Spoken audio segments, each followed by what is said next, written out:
যার মা বাবা আছে সে কখনো গরিব না। মায়ের পেট থেকে যখন আমরা আসি সবাই কিন্তু একরকম, কিন্তু পৃথিবীতে এসে যে যে এরকম চেষ্টা করে পরিশ্রম করে কিন্তু সে ততটুকু এগিয়ে যায়। যারা অলসতা করে অলস তাদের পৃথিবীতে কোনো কিনে মূল্য নেই। যে যতটুকু কষ্ট করবে ততটুকু সে সফলতা হবে। আল্লাহ তাআলা বলেছেন তোমরা ফরজ নামাজ যেখানে যাবে সেখানে আদায় করবে, এর ফলে তোমরা রিজিকের জন্য তোমরা কি করবে, পরিশ্রম করবে, অবশ্যই আমি কি দিব, সফলতা দেবো। ধন্যবাদ।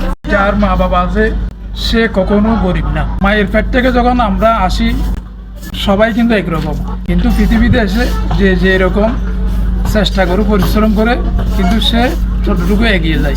যারা অলসতা করে অলস তাদের পৃথিবীতে কোনো কিনে মূল্য নেই। যে যতটুকু কষ্ট করবে ততটুকু সে সফলতা হবে। আল্লাহ তাআলা বলেছেন তোমরা ফরজ নামাজ যেখানে যাবে সেখানে আদায় করবে, এর ফলে তোমরা রিজিকের জন্য তোমরা কি করবে, পরিশ্রম করবে, অবশ্যই আমি কি দিব, সফলতা দেব। ধন্যবাদ।